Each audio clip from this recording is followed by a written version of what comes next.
Jean Gebser, that's mentioned here, he is actually that inspiration for Ken, because he created that theory of he called that structures of consciousness, with that opus that he created that was called the ever-present origin. He called basically God or universe or unifying consciousness ever-present origin, because it's still here.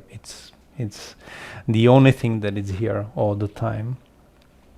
And he created these 5, or sometimes Ken Wilber changed them into 6 or 7 layers of consciousness, from the archaic, which is the consciousness that was the most present in the time when the first people with self-awareness were here on the earth. Even though they were still connected to that unified field, they didn't perceive themselves as separate from the nature and from everything around them. They were more like an animals, or like a little baby that is born with that connection to God, but can't be aware of themselves. And then you go through different stages, and he even created kind of a loose timing for different stages. As a whole, humanity evolved to different stages of the consciousness, and always in between there is a time that he calls a mutation of consciousness. And you can imagine that the way that when we achieve some critical mass, that a lot of people, 20-25%, will achieve higher state of consciousness. They will expand, they will find a new horizon. The rest of the people will naturally be affected by that, and the whole humanity will evolve like a big step, a big jump in consciousness of the whole humanity. A problem is that in between there is always on that edge between these different levels of consciousness, there are some dramatic events happening.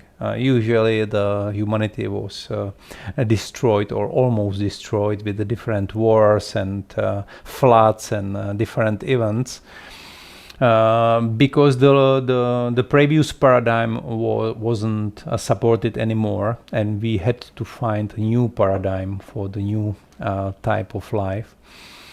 Hopefully now we are in the phase where we can get to a higher state of consciousness even without destroying ourselves again.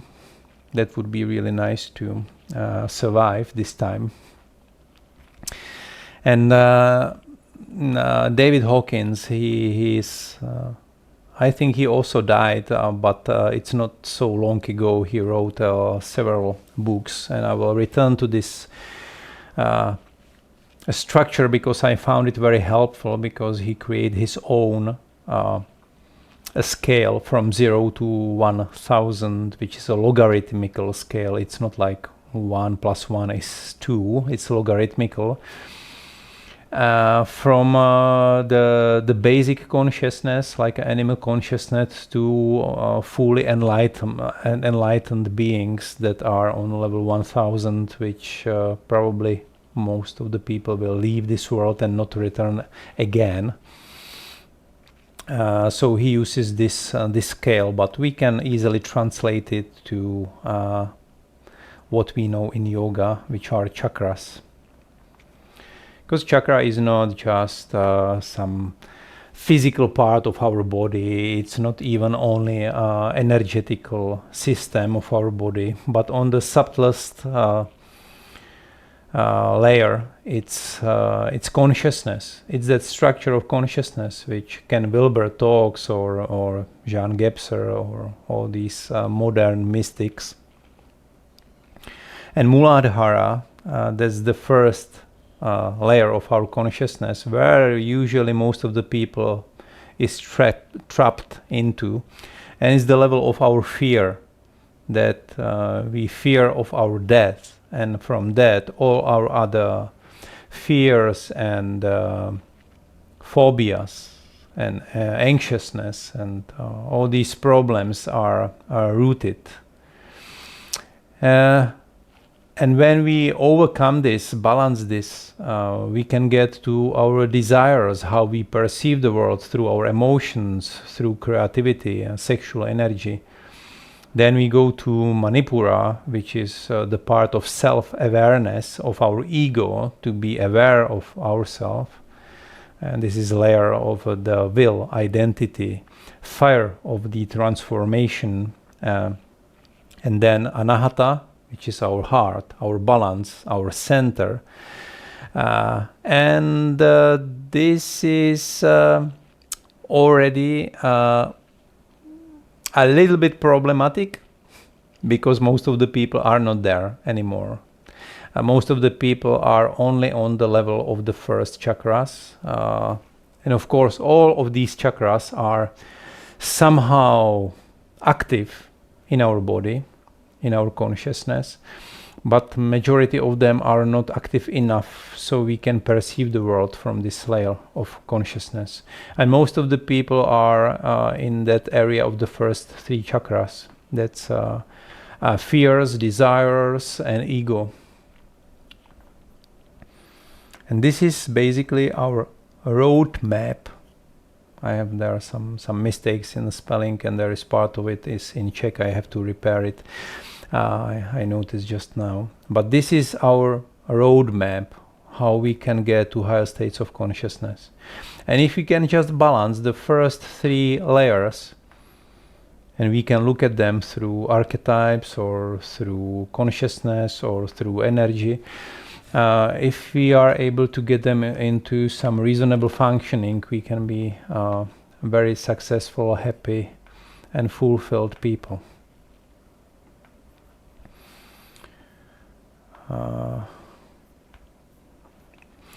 This is a very famous person from our tradition, and I showed you different traditions, different approaches because of him, because he said that we should use any possible traditions, any possible techniques, methods, and then to combine them the way that it's the most useful and effective for us. That means a study, that means understand, integrate, and then we at the end have to find, every one of us, our own path.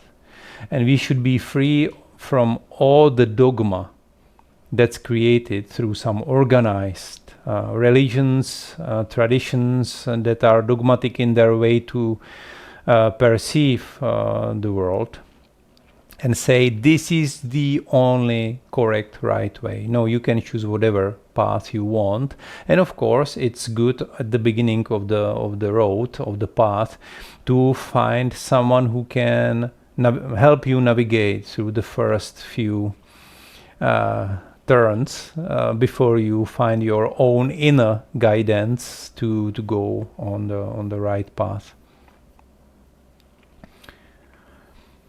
And the way I have my own experience how this works is that all these possibilities, all these layers, all these parallel universes, if you want to say it this way, exists now.